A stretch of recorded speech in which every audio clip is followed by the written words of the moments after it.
So according to the Environmental Fate and Effects Division of the Office of Pesticide Programs, the U.S. Environmental Protection Agency, based on their current risk assessment framework, if we were to spray this end zone with an effective herbicide and the wind was blowing towards our opponents, sensitive non-target plants could potentially be affected at not one, not two, but more than 3 football fields downwind from physical drift. So we came out here to the local high school in Macon for a little bit of context, throw a few footballs.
Well, despite our best efforts, we could barely reach 100 feet, let alone 1,000 feet. To think about how far 1,000 feet is, let's use the dimensions of the Macon Tigers football field. A standard football field length is 120 yards or 360 feet. So it would take approximately 3 football field lengths to equal 1,000 feet.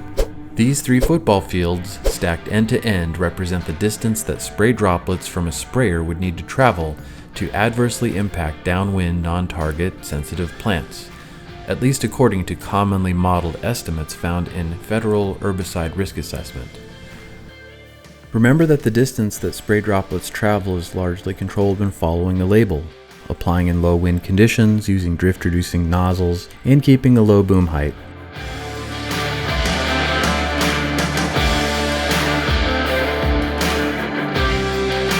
What does 1,000 feet mean for a typical corn, soy, agricultural field? Maybe it's not that far. Well, I probably should have brought my running shoes out for this little demonstration, but let's go find out how far 1,000 feet is. About 300 meters for you metric types.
context, why don't we do a few calculations?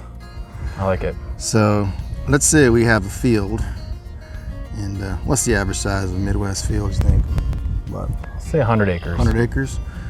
For simplicity, let's make it a square. Let's see if I can draw a square. So there's our 100 acres. Now, I know, because I use a very popular search engine, that equals about 4.4 million square feet.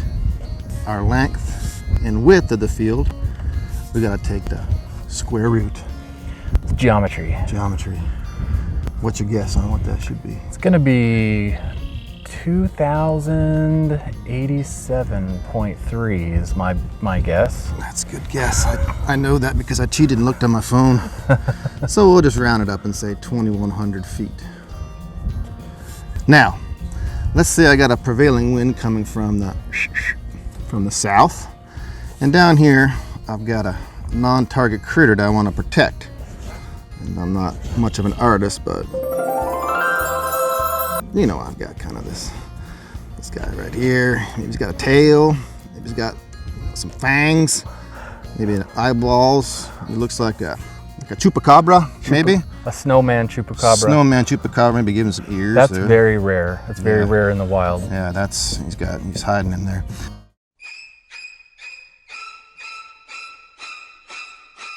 But if I want to protect this guy and I do my calculations in the risk assessment, it would suggest I need about 1,000-foot buffer into the field to ensure this guy does not get sprayed. Now, if I do that, I basically just eliminated half my field. Now, let's say I got chupacabras, just for an example, all the way around my field. So now I have to put a buffer from every angle that's omnipresent. Well, you just lost your entire field. When you have a 1,000-foot buffer, if you're doing EPA risk assessment and that's the number you end up with, this is consistent with what we've heard from growers and commercial applicators that 1,000 feet is not tenable in practice.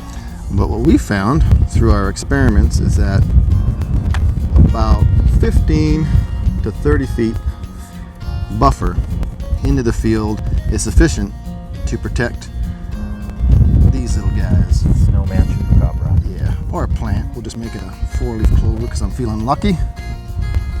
And so when you do a bioassay that refines the prevailing risk paradigm, you can actually farm in this field And not impact endangered species off field.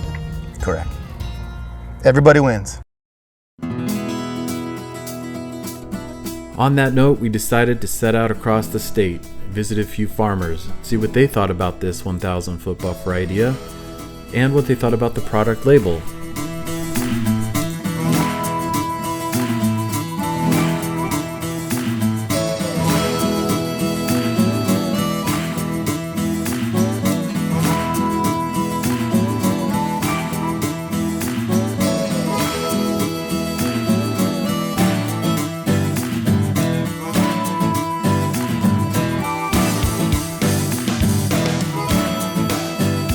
We're here with Troy Huntley in beautiful Hamilton, Missouri. Quilt Capital capital USA. of the USA. Yeah, Going to talk to us a little bit about spray drift and education.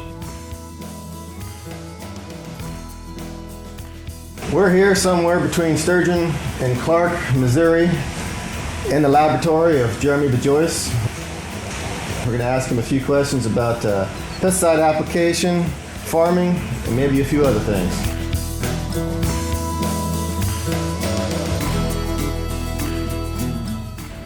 All right, we're here with Mark White of Meadowview Farms here in majestic Macon, Missouri. Right. We're going to ask him a few questions about spray drift, farming, and anything else we can think of.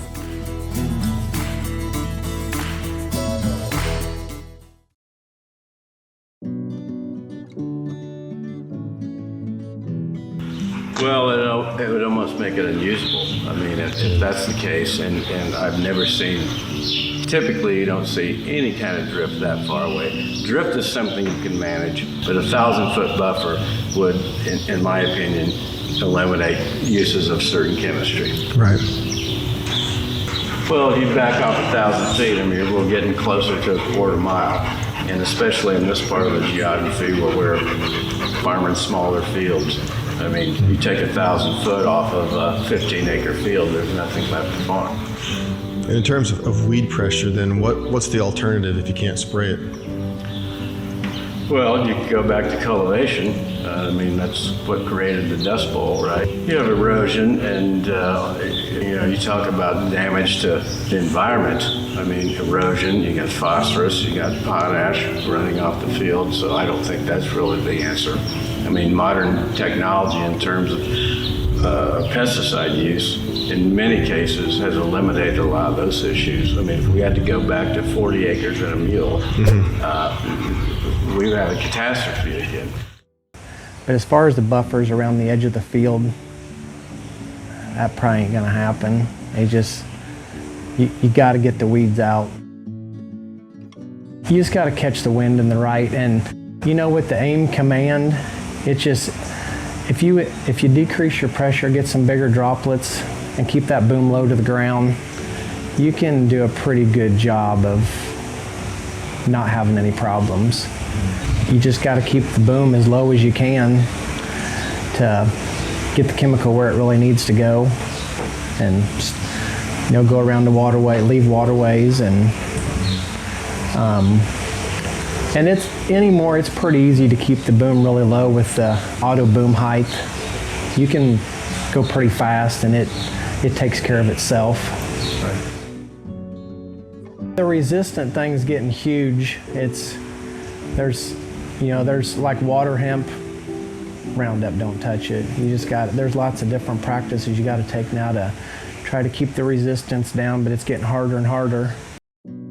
Well, nobody likes to have any buffers inside their field, or I should say, restricted spray zones or setbacks, because essentially you're either leaving a weedy strip or you're taking crop ground out of production, which we can't afford to do in these markets. A lot of the fields here on my farm probably average about 40 acres. Some of them are a perfect square 40, so if you were to take 1,000-foot measurement all the way around that field, there wouldn't be much left to farm in the middle, or I would be left with severe weed pressure around the end, which we all know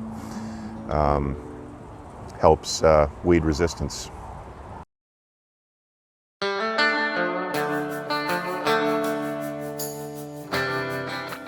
Well, for sure, you got to follow the label. Label's the law. Everyone knows that. And when I consider application, I look at labeled rates specific to crop growth and conditions. We all know that changes depending on application timing, plant date, and those things. And geographically, soil type, soil organic matter. But for sure, follow the label. And the primary reasons are to maximize weed control. And the other reason is to mitigate weed resistance, right? So if you start using reduced rates, any university data will tell you, or other data, if you start using reduced rates, you're propagating weed resistance because some survive. So labeled rates is a really good tool in doing that. And again, you want to maximize weed control, which goes hand in hand with maximizing yield. So. Well, the label is the law. There's a page in the monitor where we keep track of everything. Wind speed, direction, time, temperature, all that. It's expensive enough, you need to apply it the way they tell you to. They know what they're talking about. It's not just a deal where, add a little more, make it better. Right.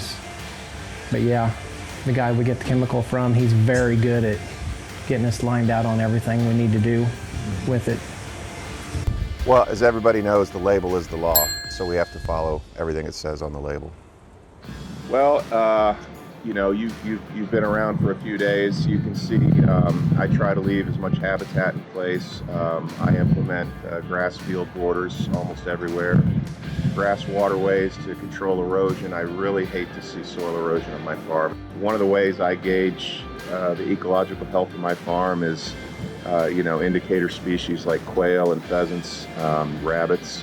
We have plenty of those still on this farm just because we've preserved the habitat and farmed around some of those areas. And that's important to me. It's not just about production to me, it's about maintaining the whole holistic aspect of the farm and all the different ecological life that it supports. As we conclude this second leg of our spray drift journey, we've demonstrated just how truly far 1,000 feet is and how impractical it would be to put those kinds of buffer distances into practice. We've thrown some footballs, we've done the chupacabra math, we've talked to some growers. We can confirm that farmers follow the label. Spray drift can be effectively managed using typical farm equipment and technologies that are widely available in such a way that a buffer distance of much less than 1,000 feet is adequate. Our published research suggests that 15 to 30 feet would be a reasonable infield buffer that would protect the most sensitive plants. Go back and watch part 1 of this video series where we ruined a white wedding dress to demonstrate spray droplet drift distances. A 1,000 foot infield buffer would not only cause widespread food supply issues, but would also reintroduce environmental problems that chemical technologies have already solved.